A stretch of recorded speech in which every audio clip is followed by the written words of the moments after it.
Olá pessoal, mais um vídeo para vocês. Meu nome é José Antônio e a gente tá entrando na Semana Santa, né?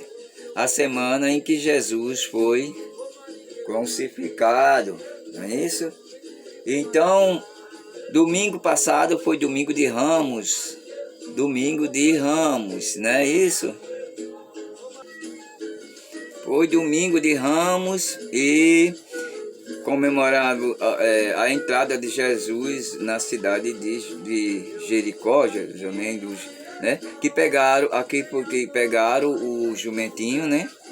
E levaram para Jesus, vinha montado nele, né? Então foi domingo de Ramos, né? Que jogaram os ramos no chão para que Jesus viesse com um jumentinho pisando por cima, né? É muito bonito isso aí, mas só que alguns dias depois, eles mesmo condenaram Jesus à morte, livrando da morte, da crucificação, o Barrabás, né? Barrabás que era um ladrão, né? Ladrão, assassino.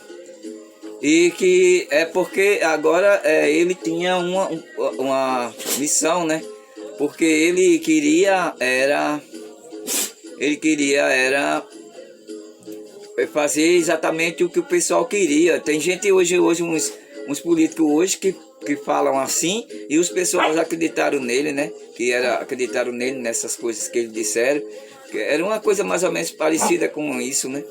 Aí o que acontece é que Barrabás queria a guerra, queria invadir, queria destruir, queria matar. E o povo estava ansioso, né, para isso, né? Para isso aí, para atacar, para destruir os romanos, aquela coisa toda, né? Que eles estavam sofrendo muito com os romanos. Mas aí acontece que Jesus tinha outra proposta. Jesus queria pacificar, queria mostrar ao povo que pacificar, pela paz, pela conversa, é melhor, né? Era melhor, né? Que ia salvar, não só, Jesus não veio para salvar o povo da guerra, das coisas todas, mas veio para salvar a sua alma, que é a coisa mais importante, né? E por isso que ele parou nisso aqui, foi crucificado, né? Crucificado. Essa semana é a Semana Santa, que mostra isso aí, né? Mas aí eu vou mostrar, hoje vou mostrar o evangelho de hoje, né? Que é o evangelho de João, capítulo 12, versículo do 1 ao 11, que diz assim, ó. Ó.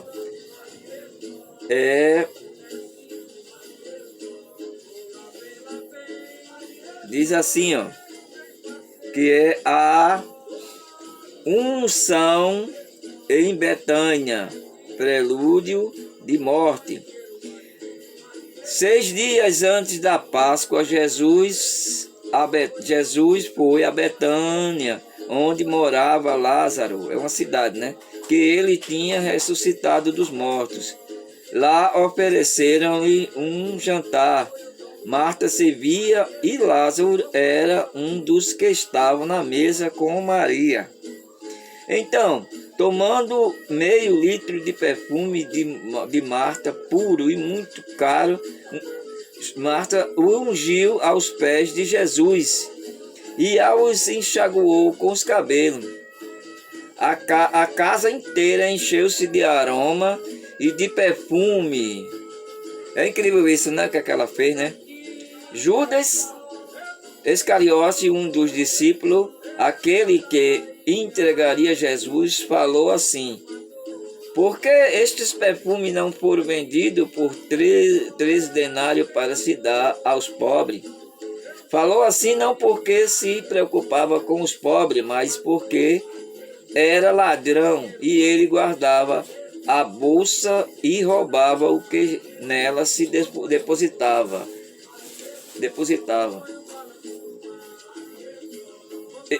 Jesus, porém, disse: deixa que ela o guarde em vista do meu sepultamento. Os pobres sempre os tendes convosco, e assim, no entanto, nem sempre terás. Continuando aqui, né? Aqui diz, ó, muitos judeus souberam que ele estava em Betânia e foram para lá, não só por causa dele, mas também porque queriam ver Lázaro, que Jesus tinha ressuscitado aos dos mortos.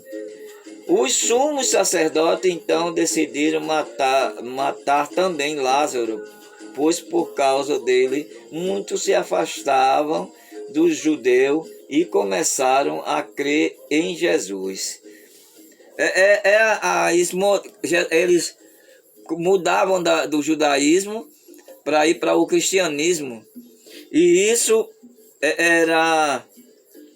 era muito ruim para o judeu, né? Aí o judeu o que fazia? Aí o judeu veio na cabeça de matar aquelas pessoas, né? Como exemplo para que aquilo não acontecesse, né? Não acontecesse. Então, hoje em dia está uma coisa bem parecida com isso, né? O pessoal estão na igreja católica, quer dizer, estão no caminho certo. E algumas igrejas ficam falando, azulando, levando a pessoa para as igrejas deles, tirando da igreja católica. Mas, tirando da igreja católica, tirando da verdadeira igreja de Jesus, né? E levando para outras igrejas aí de denominação, que foram criadas com, não com união com a igreja católica, foi criada com união. A ideia de Jesus era unir as pessoas, até os samaritanos, os que não eram judeus, os estrangeiros, tudo era para unindo. A igreja católica é feita em cima desse daí, é feito em cima de união, né? Os padres, não existe nenhum padre que brigou com o outro, discutiu com o outro, saiu e criou outra igreja. Não existe isso. Existe isso no protestante, que tem um pastor que cresce bastante. Aí o que é que ele faz? Pega um secretário dele, a outro que ajuda ele, que está lá. Aí aquele que também cresce, aquele secretário, aquele que está o próximo, segundo em comando, né, vamos dizer assim. Aí briga com ele, aí cria outra igreja. Aí aquela igreja que ele criou cresce, aí vem um outro que está com ele, outro pastor, briga com ele, já faz outra igreja dominância. Quer dizer, são igrejas formadas em cima de separação. São igrejas formadas em cima de desvia de caminho, entendeu? Aí acontece que eles têm uma mania, que eles têm uma técnica de falar as coisas para o povo, ao contrário do que é que eles fazem. Por exemplo, eles dizem que os católicos estão desviados, mas os católicos estão na igreja católica e saem às vezes da igreja, vai para a igreja protestante. Quer dizer, eles estão num caminho. Se você está num caminho e sai para outro, você que é o desviado. Aquele que segue em frente está seguindo em frente. Aquele que saiu e foi para outra igreja é o desviado, entendeu? Aqueles que saem da igreja católica, vai para a igreja protestante e depois volta, aí sim, aquele que volta é como se fosse o filho pródigo, né? E a igreja faz como o pai do filho pródigo fez. Acalenta, entendeu? Acata. E ali faz de conta que nada aconteceu. E ele vai continuar, ele saiu do desvio e entrou no caminho que ia antes. Então é isso que acontece, né, gente? Então isso é que acontece. A igreja católica teve um tempo que muita gente se desviou para outras igrejas, para outras denominações. Mas agora as pessoas estão voltando, né? Estão voltando para a igreja, e isso é muito bom. Então, gente, a igreja verdadeira de Cristo, que Cristo criou, entendeu? Todas essas coisas, Jesus Cristo não criou a igreja, né? Mas Jesus Cristo criou. Eles dizem, Maria não é santa, mas eles não têm poder nenhum de dizer quem é ou quem não é santo, porque a igreja católica é a única que pode dizer quem é ou quem não é santo, entendeu? Pode criar quem é santo. É isso que acontece, né? Então, gente, Foi mais um vídeo para vocês. Curta, compartilhe, dê o like, né? E faça um comentário, se inscreva no canal, né? E que Jesus acompanhe vocês nessa Semana Santa. E muito obrigado. Tchau. Que Deus lhe acompanhe.